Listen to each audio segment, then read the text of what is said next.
Imagine por um instante que você está no comando de uma aeronave, o vento batendo de leve nas asas, o céu límpido à sua frente. Tudo parece perfeito, até que, de repente, o mundo vira de cabeça para baixo. Foi exatamente isso que aconteceu com Dali Black, um jovem piloto de apenas 19 anos, em um dia que parecia comum demais para terminar em tragédia. Mas o que ele viveu naquele momento não foi apenas um acidente, foi um encontro com o além, uma experiência que desafia tudo o que sabemos sobre vida e morte. Era uma manhã tranquila no aeroporto de Hollywood Burbank, na Califórnia. O céu estava sem nuvens, o ar parado, condições ideais para voar. Dali e sua equipe, o instrutor Chunk e o capitão Jean, se preparavam para decolar em um Navajo Turbo, uma aeronave elegante, de 2 motores, capaz de levar até 10 passageiros. Naquele dia, porém, não havia ninguém a bordo além deles. A missão era simples, transportar documentos bancários entre cidades.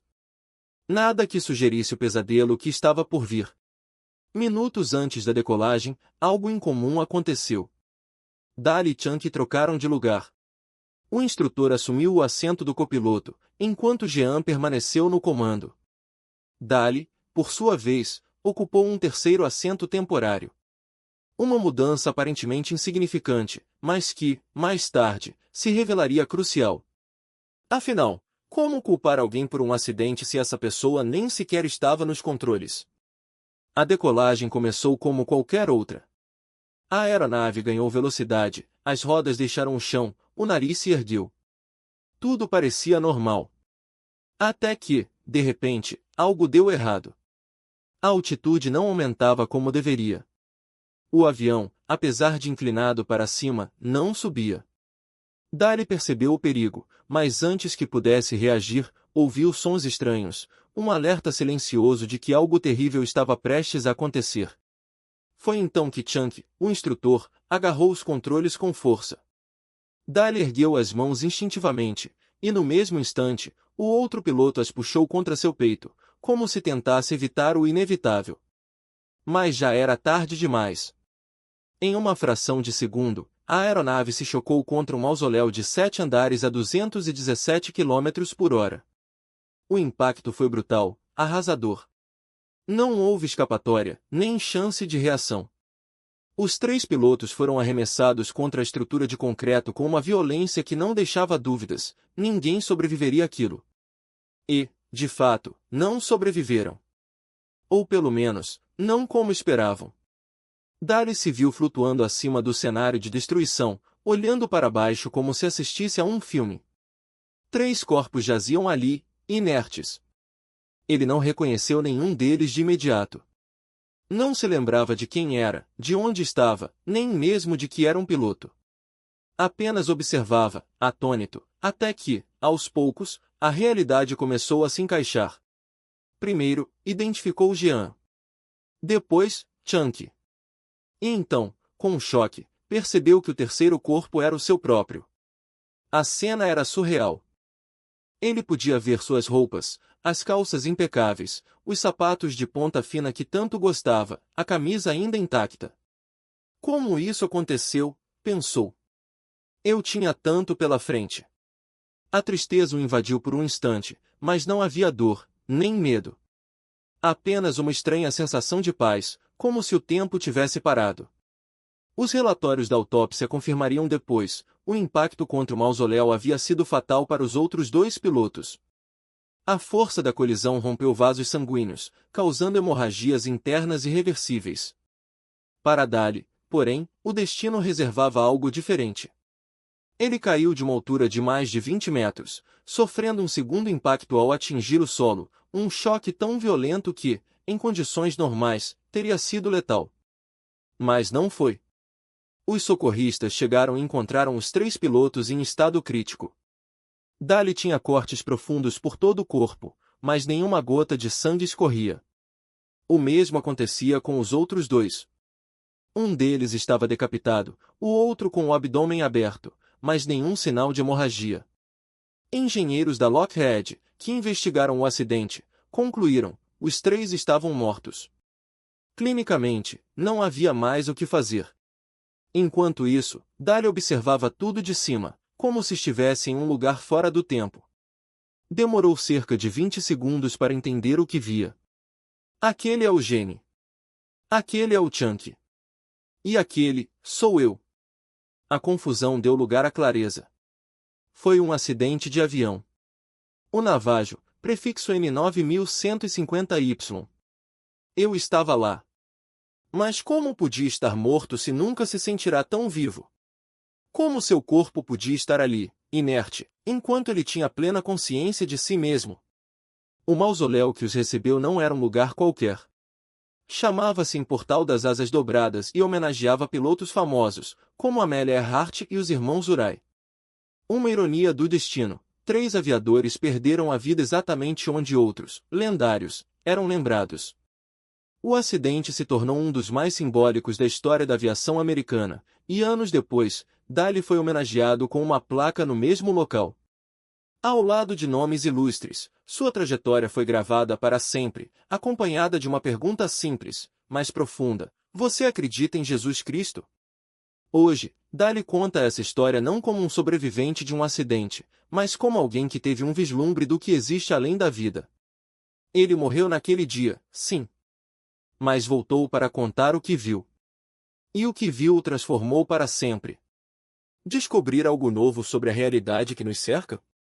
Sim, eu estava lá em cima, suspenso acima daquele cenário de destruição, e a paz que me envolvia não era apenas ausência de dor ou medo, era algo muito mais profundo. Não era uma tranquilidade passageira, mas uma certeza absoluta de que tudo estava exatamente como deveria estar. Não havia espaço para dúvidas, nem para questionamentos. Era como se, de repente, eu tivesse acesso a uma verdade que sempre esteve ali, mas que eu nunca havia enxergado. E essa verdade era simples: eu não era apenas aquele corpo quebrado no chão. Eu era algo muito maior. Aquela sensação de paz não me deixou nem por um instante. Mesmo quando voltei, mesmo quando acordei no hospital e senti a dor física pela primeira vez, as costelas fraturadas, o rosto inchado, a visão turva, a paz interior permaneceu. Era como se uma parte de mim já soubesse que tudo aquilo era temporário, que o verdadeiro eu não estava limitado àquele corpo ferido. E mais do que isso, eu sabia que não estava sozinho. Havia algo, ou melhor, alguém, comigo, me guiando, me sustentando, mesmo quando eu não conseguia entender completamente. Quando acordei, a primeira coisa que percebi foi a luz. Não uma luz comum, como a do sol ou de uma lâmpada, mas uma luminosidade que parecia vir de dentro das coisas, das pessoas, até mesmo do ar. Era como se o mundo tivesse ganhado uma nova camada de significado, uma profundidade que eu nunca havia notado antes. E com essa luz, veio uma clareza que nunca mais me abandonou. Eu não precisava de explicações complicadas. Eu sabia. Sabia que Deus era real, sabia que Jesus era quem ele dizia ser. Sabia que a vida não terminava ali, naquele leito de hospital. E sabe o que mais? Essa certeza não era apenas para mim. Ela é para você também. Você pode estar assistindo a isso agora e pensando: isso parece loucura. Como alguém pode ter tanta certeza? Mas eu não estou aqui para convencer você com argumentos filosóficos ou teológicos. Estou aqui porque vivi isso. Porque morri e voltei. Porque vi com meus próprios olhos, ou melhor, com os olhos da minha alma, que existe algo além do que podemos tocar, ver ou medir. E a pergunta que não quer calar é: o que você vai fazer com isso? Você pode escolher ignorar. Pode dizer que é apenas uma história, um delírio de um homem que quase morreu. Mas e se for verdade? E se, no fim das contas, a única coisa que realmente importa é o que você decide fazer com Jesus? Porque, no fundo, não é sobre religião, dogmas ou rituais. É sobre um relacionamento. É sobre reconhecer que você foi criado para algo maior, que sua vida tem um propósito, e que esse propósito está ligado a ele. Eu tinha 19 anos quando isso aconteceu. Não era um santo. Não era um teólogo. Era apenas um jovem que achava que tinha tempo de sobra para acertar as contas com Deus. Mas a vida não espera. Ela não dá segundas chances quando você menos espera. E quando eu acordei, não havia mais espaço para adiamentos. Havia apenas uma urgência: viver o que eu havia descoberto. Porque, no fim das contas, não importa o que você faça nesta vida, se será rico, famoso, bem-sucedido. O que realmente importa é para onde você vai quando ela acabar. E essa escolha é sua. Hoje. Agora. Não amanhã. Não quando for mais conveniente. Porque a verdade é que nenhum de nós sabe quanto tempo temos. E se há uma coisa que aprendi naquela experiência, é que a eternidade não é algo que começa depois da morte. Ela começa no momento em que você decide viver para algo maior do que você mesmo. Então, eu pergunto novamente, o que você vai fazer com Jesus? Porque essa resposta vai definir tudo. Não apenas o seu futuro, mas o seu presente. E acredite, vale a pena descobrir. É a realidade que ele nos prometeu. E sabe o que mais? Essa luz não era apenas brilhante, ela era viva. Ela pulsava com uma presença que eu não consigo explicar em palavras humanas, porque não existe comparação. Era como se cada partícula daquela luz fosse um pensamento de Deus, uma expressão pura do seu amor. E quando eu olhei para ela, não foi com os olhos do corpo, mas com algo muito mais profundo. Era como se minha alma estivesse sendo abraçada por uma verdade que sempre esteve ali, mas que eu nunca tinha parado para enxergar. E então, eu vi a cidade. Não uma cidade como as nossas, feita de concreto e asfalto, mas uma estrutura que parecia respirar. As paredes não eram de pedra, mas de algo que brilhava como ouro, porém mais leve, mais translúcido, como se fossem feitas de luz solidificada. E acima delas, torres que não tinham fim, subindo em espirais perfeitas, como se desafiassem a própria gravidade. Mas o mais impressionante não era a arquitetura, era a vida que fluía ali. Não havia pressa, não havia competição, não havia medo. Tudo existia em perfeita harmonia, como se cada detalhe tivesse sido pensado para revelar a glória de Deus. E as pessoas, as pessoas, não eram sombras ou espíritos vagos. Eram seres reais, plenos, com rostos que irradiavam uma alegria que eu nunca tinha visto na terra. Alguns me reconheceram, mesmo que eu não os conhecesse. Eles sorriam como se dissessem, você chegou. Finalmente. E não havia julgamento, não havia cobrança. Apenas uma aceitação tão profunda que me fez entender, naquele instante, que o amor de Deus não é algo que conquistamos, é algo que já nos foi dado. Mas aqui está a parte que mais me marcou, eu não estava lá como um visitante. Eu estava lá como alguém que pertencia àquele lugar. E isso mudou tudo. Porque, veja bem, se o céu é real, e eu sei que é, então a vida aqui na Terra não é um acaso. Não é um teste aleatório. É uma preparação. Cada escolha, cada palavra, cada ato de amor ou de egoísmo está escrevendo a história do que virá depois. E a pergunta que não quer calar é: você está vivendo como alguém que já sabe para onde vai? Porque, no fim das contas, não importa se você é um cientista, um empresário, um piloto ou um estudante. Não importa se você se considera lógico ou emocional. O que importa é se você já decidiu o que vai fazer com Jesus. Porque ele não é uma teoria. Não é uma opção entre tantas. Ele é a porta. E a porta está aberta. Agora. Hoje. Não quando for mais fácil, não quando você tiver tempo. Porque o tempo é agora. E a eternidade já começou. É para isso que ele te criou. Se você está ouvindo esta voz novamente, a pergunta é clara: o que você fará com Jesus? Ele será o seu Salvador? Será o seu Senhor? Porque, se for, o céu é o seu destino garantido. O amor de Deus não é como qualquer outro amor. É um amor que não impõe condições, que não negocia, que não se cansa. Até o 6º período da minha vida, eu só conheci um tipo de amor, o amor que cobra, que exige, que se retira quando as coisas não saem como esperado. Faça isso e você será amado. Faça aquilo e será rejeitado. Mas o amor de Deus é puro, incondicional, constante. É amor sem asteriscos, sem letras miúdas.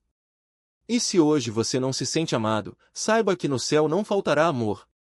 Não será apenas o amor de Deus, não será apenas o amor de Jesus, o seu Senhor, o seu Salvador, aquele que a Bíblia diz ser mais chegado que um irmão. Você terá milhões e milhões de irmãos e irmãs em Cristo, todos amando você sem reservas, sem julgamentos, sem limites. Isso, para mim, é uma das coisas mais emocionantes da eternidade. Estar com Deus já é a maior bênção, claro. Estar onde Jesus está, viver na presença dele, é o ápice. Mas o amor entre os irmãos, é como se finalmente pudéssemos respirar. Aqui na Terra, é como se estivéssemos tentando encher os pulmões, mas o ar simplesmente não chega. Alguém parece estar sugando o oxigênio ao nosso redor. Lutamos para respirar, mas algo sempre falta. Esse é o mundo, um lugar onde o amor verdadeiro é raro, onde a conexão genuína é uma exceção. Mas nós fomos feitos para isso. Fomos criados à imagem de Deus, e o nosso coração anseia por comunhão com Ele. E essa comunhão é possível, agora mesmo, através de Jesus. Ele é o caminho. O caminho para o céu, para a vida abundante, para o amor que perdoa, que liberta, que não cobra nada em troca. Sem culpa. Sem pressão. Ele se importa com você. Ele cuida de você. Se você está desanimado, volte-se para Jesus. Pegue uma Bíblia, uma boa Bíblia, e leia as palavras em vermelho. Se não tem uma, arranje uma. As versões mais antigas costumam ser mais fiéis. Comece pelas palavras de Cristo. Veja o que ele disse. Observe o que ele fez. Porque Jesus afirmou: quem me vê, vê o Pai. Se você o rejeita, está rejeitando o próprio Deus. Se o aceita, está abrindo a porta para o Pai. Tudo depende dele. Sou empresário, sou piloto, já me aposentei.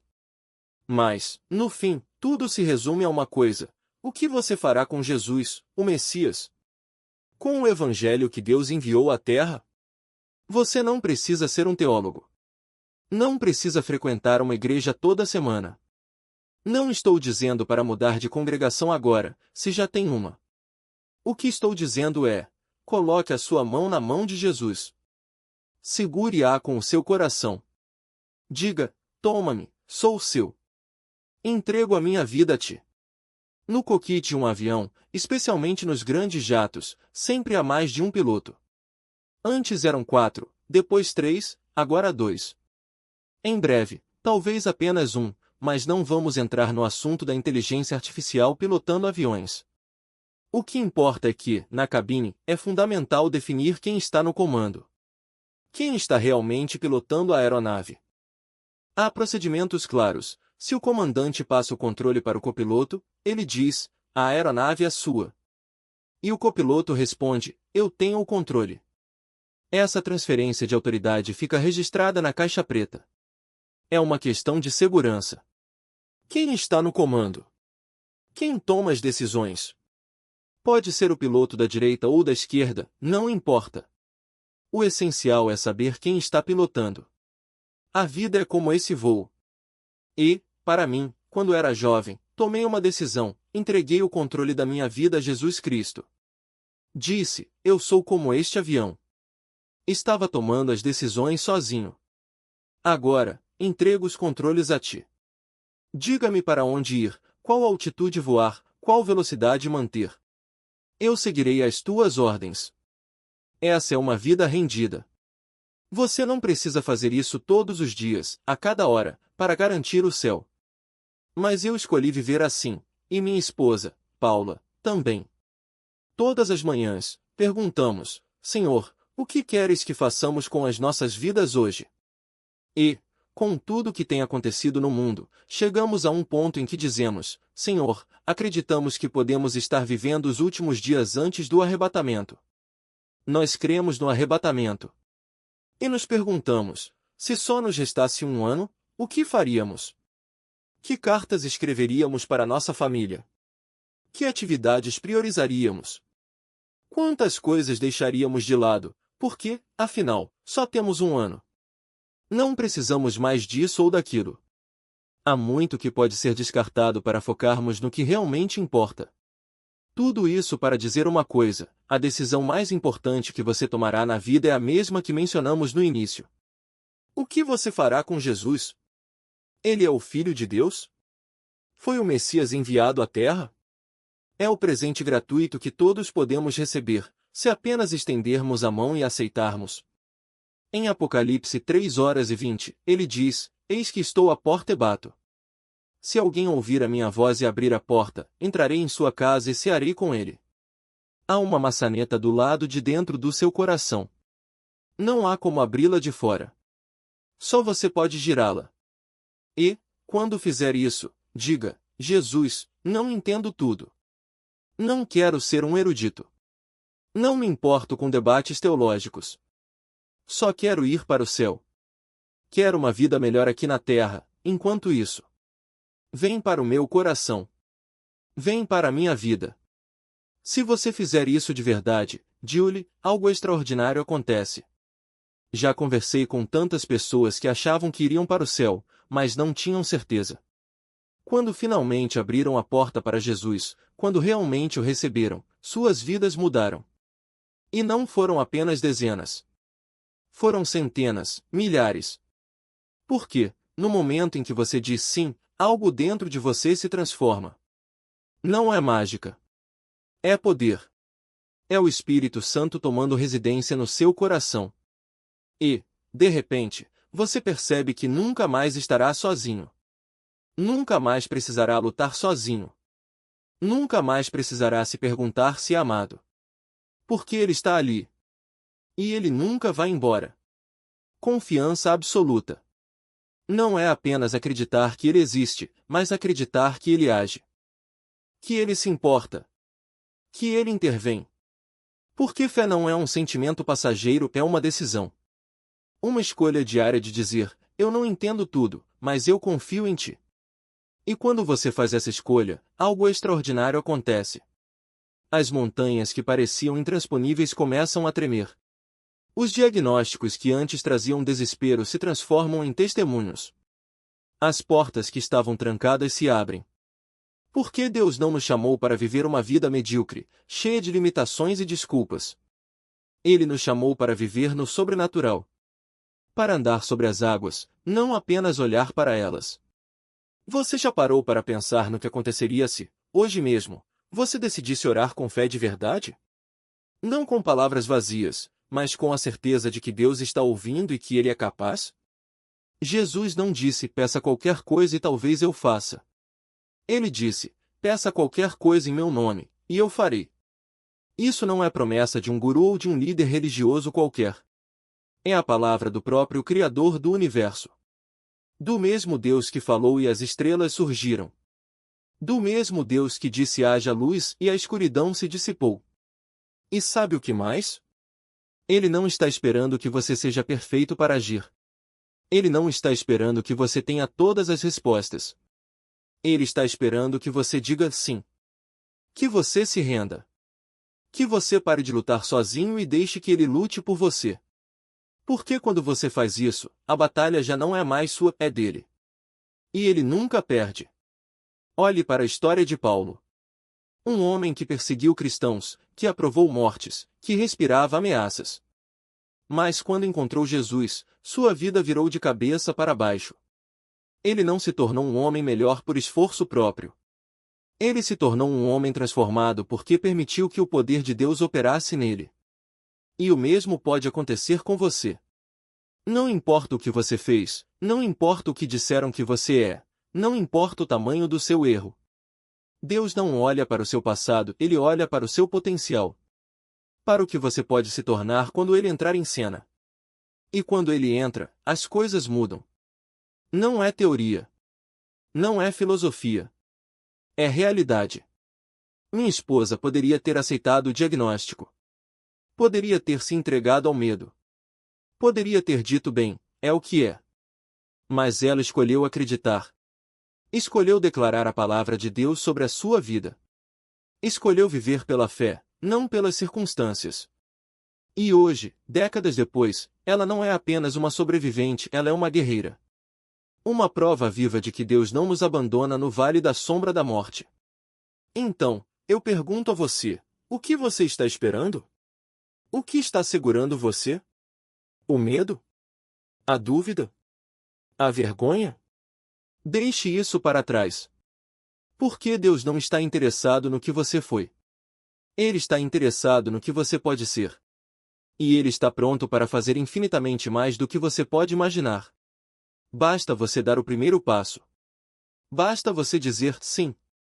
Basta você acreditar não com a cabeça, mas com o coração. Porque no final das contas, fé não é sobre ter todas as respostas. É sobre confiar em quem as tem. E esse alguém é Jesus. O mesmo que te amou antes de você nascer. O mesmo que morreu na cruz por você. O mesmo que ressuscitou para te dar vida. Ele está aqui. Ele está esperando. E ele nunca, jamais, vai te abandonar. Sua vida. Mas eu te pergunto, se você pudesse escolher entre uma existência cheia de incertezas, medos e um fim sem esperança, ou uma jornada de paz, propósito e a certeza de uma eternidade ao lado de quem te ama incondicionalmente, qual você escolheria? Porque é exatamente isso que está em jogo. Não é uma questão de religião, rituais ou tradições vazias. É sobre uma escolha pessoal, íntima, que define não apenas o seu futuro, mas o seu presente. Quando você entrega sua vida a Jesus, algo extraordinário acontece. Você deixa de ser um passageiro perdido em meio à tempestade e se torna filho de um rei que governa o universo. E filhos não vivem com medo. Filhos vivem com confiança. Você já parou para pensar por que tantas pessoas, mesmo as mais bem-sucedidas, ainda se sentem vazias? Porque o dinheiro, o poder e o reconhecimento nunca são suficientes. Porque fomos criados para algo maior. Fomos feitos para viver em comunhão com Deus, e nada neste mundo pode preencher esse espaço. Nada. Nem a fama, nem o sucesso, nem as conquistas. Só Jesus. E quando falamos de morte, não estamos falando do fim. Estamos falando de uma passagem. Uma porta que se abre para a verdadeira vida. Imagine só, você fecha os olhos aqui, no instante seguinte, acorda em um lugar onde não há dor, não há lágrimas, não há despedidas. Onde cada respiração é pura alegria, cada olhar é cheio de amor, e cada momento é uma celebração eterna. Isso não é um conto de fadas. É a promessa de Deus para aqueles que o escolhem. Mas aqui está a verdade que muitos não querem ouvir: você não precisa ser perfeito. Você não precisa ter todas as respostas. Você só precisa dizer sim. Jesus não está procurando heróis. Ele está procurando corações dispostos. Corações que, mesmo frágeis, mesmo quebrados, mesmo cheios de dúvidas, ainda assim confiam nele. Porque é nessa confiança que a transformação acontece. É nessa entrega que a paz invade a alma. É nesse sim que a eternidade começa. E se você ainda está com medo, se ainda há uma voz dentro de você dizendo: e se for tarde demais, eu te digo, nunca é tarde demais. Enquanto você estiver respirando, enquanto seu coração ainda bater, a porta está aberta. Jesus não desiste de você. Ele não vira as costas. Ele não se cansa de esperar. Ele está aqui, agora, estendendo a mão. Tudo o que você precisa fazer é segurar. Então, hoje, neste exato momento, você tem uma escolha. Você pode continuar vivendo como se a vida fosse apenas este breve instante entre o nascimento e a morte.